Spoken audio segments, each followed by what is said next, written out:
What's up, graphic designers? Happy Monday. Today we're in room 311. We're in the physics room. Today we're going to be using not Photoshop, but we're going to be using something called photopea or maybe photopea. And you're going to notice that the interface is very similar to Photoshop, including the toolbar on the left, the layers palette on the right. And we're going to talk a little bit about that in a moment. First, however, what is it that we're doing today? We're going to be redesigning elements of the physics room. Maybe it's the door itself. Maybe when I zoom out, maybe it's like along the perimeter of the ceiling, because this is a significant place. It deserves the recognition. There's a lot of amazing stuff that unfolds in this classroom each and every day, and yet when I look around, there's so much room for like creativity and design. I'm looking in the front of the room. I'm looking at these cabinets in the back right hand corner. Right, we've got these boxes. It looks a little mundane, and what we're going to do today is we're going to make the ordinary extraordinary. Maybe it's reimagining these habits of lab learners. Maybe it's this motion graphs visual. Don't get it twisted. Determining vector components.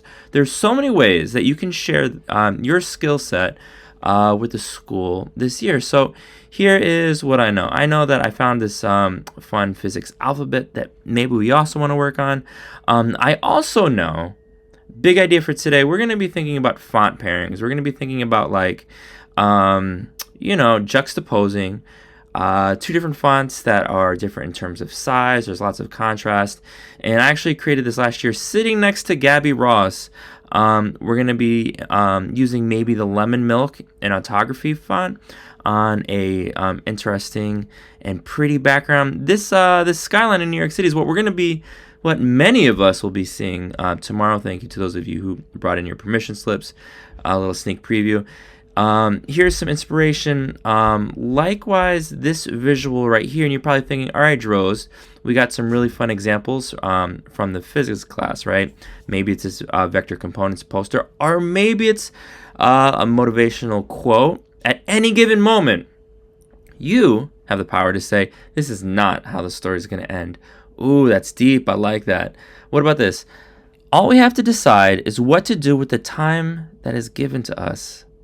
Wow, that's pretty profound. And then lastly, if you're not willing to learn, no one can help you.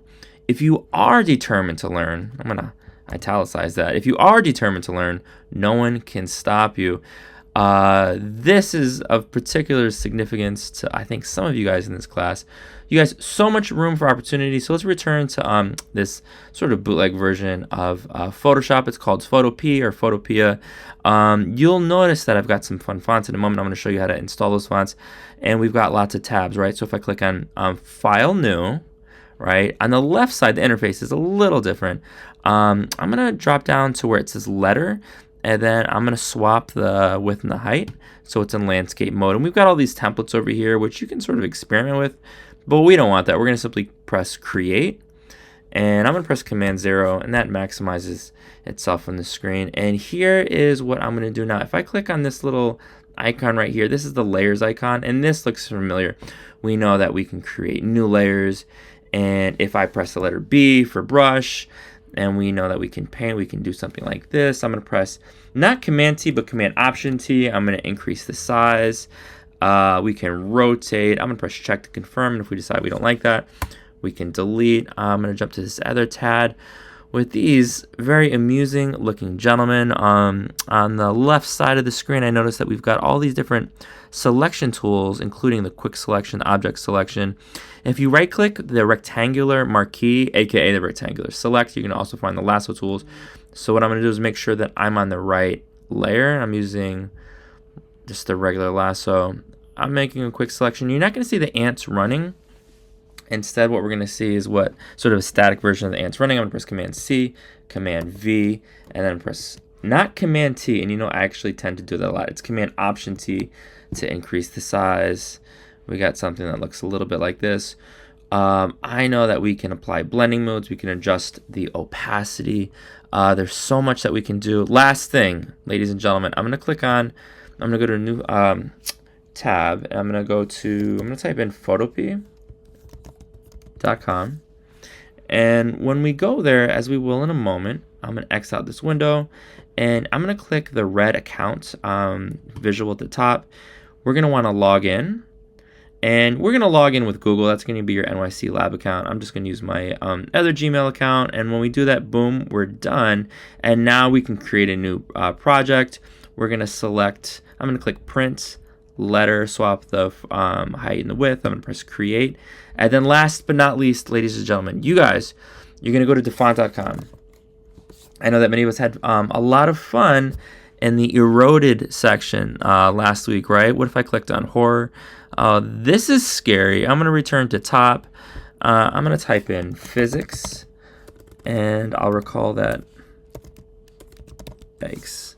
It starts with a P, and we're going to scroll through. You're going to find something that you like. Now, in Photoshop, you guys, last thing before you jump in, we're going to find the type tool. I'm going to create a new layer, and check this out, guys.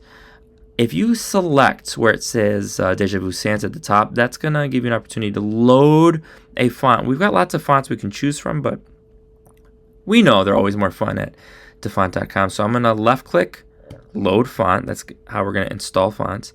And I'm just going to search OTF font, but presumably the most recent font that you downloaded will be there. I'm going to click HB Sketch Demo, and it says, do we want to load it so we can see it next time? You do. You want to do that. So when we return to 311 on Wednesday, you're going to find your font here.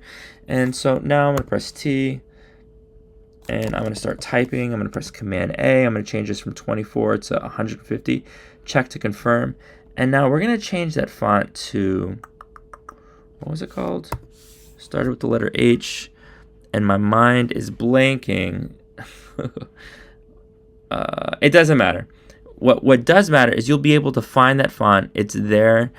You can access it. So, oh, here it is. H&B Sketch Demo. There we go. And so, of course, we know that to do that, we need to highlight the font. I'm going to pull it up. I think it's all the way at the bottom. Okay, that's an easy way to access it. Beautiful. Check to confirm. Command Option T. I'm going to increase the size. So we've got something that looks a little bit like this. So at the end of class, you guys, you're going to save your work as a PSD. You're going to submit both your PSD and the JPEG. My assumption is that we'll work on this today. We'll work on this on Wednesday.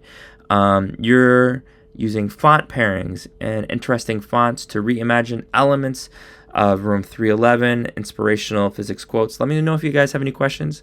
Good luck.